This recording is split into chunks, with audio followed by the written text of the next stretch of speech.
السلام علیکم ناظرین، آپ دیکھتے ہیں ہمارے پاس اکثر ایسی بہنیں آتی ہیں جن کے مسئلے مسائل ہوتے ہیں اور اپنی بہت سی تکالیف کو لے کے وہ ہمارے پاس آتی ہیں اور ہم اپنا اخلاقی فرض سمجھ کے ان کی آواز کو آپ لوگوں تک پہنچاتے ہیں۔ آج ایک ایسی دل خراش سٹوری ہمارے ساتھ موجود ہیں، ایک بہن جو بتانا چاہتی ہیں، تو آئیے ان کی زبانی جان لیتے ہیں۔ السلام علیکم۔ وعلیکم السلام۔ اچھا بہن، مجھے بتائیں کیا زندگی کے مسئلے مسائل، کیا پریشانیاں ہیں جن کی وجہ سے آپ پریشان ہیں؟ جی ہم دو بہنیں تھیں، میرا کوئی بڑا بھائی نہیں تھا، مطلب کہ نہ چھوٹا نہ بڑا، ہم دو بہنیں تھیں۔ میری بہن مجھ سے بڑی تھی، میں چھوٹی تھی۔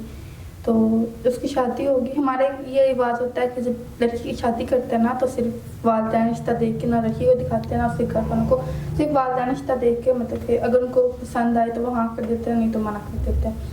میرے والدین نے میری آپی کی شادی کر دی تو سادگی سے کی، میں نے صحیح سے ان کے گھر والوں کو بھی نہیں دیکھا۔ جب اس کے دیور نے مجھے دیکھا تو انہوں نے نا میرے گھر میرا رشتہ بھیجا، کیونکہ وہ میری آپی کو بہت زیادہ ظلم کرتے تھے، بہت زیادہ مارتے تھے، کھانا بھی اس کو دن میں کبھی دیتے اور کبھی نہیں۔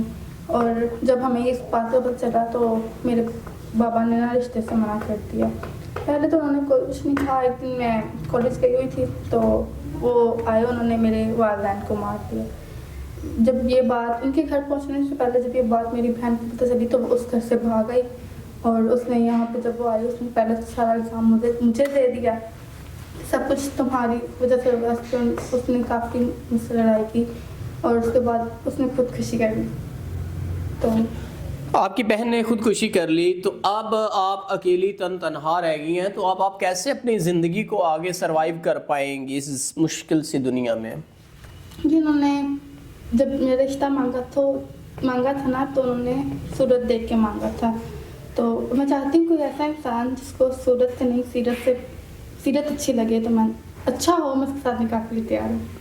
ناظرین، اگر کوئی اچھا انسان جس کی سیرت اچھی ہو، نہ کہ صورت کو وہ دیکھے، تو اگر کوئی ایسا انسان جو سیرت پسند کرتا ہے تو وہ ضرور ان سے نکاح کرے، اور ہمیشہ انسان کے کردار کو دیکھنا چاہیے۔ تو اگر کوئی نیک اور صالح انسان ان کے لیے رضامند ہوتا ہے نکاح کے لیے تو ان سے نکاح کرے اور ان کی تمام جو مشکلات ہیں ان کو حل کرے۔ تو امید کرتے ہیں کوئی نیک انسان ان سے نکاح کرے گا۔ تو اسی کے ساتھ اپنے میزبان نواب احمد کو دے اجازت۔ خدا حافظ۔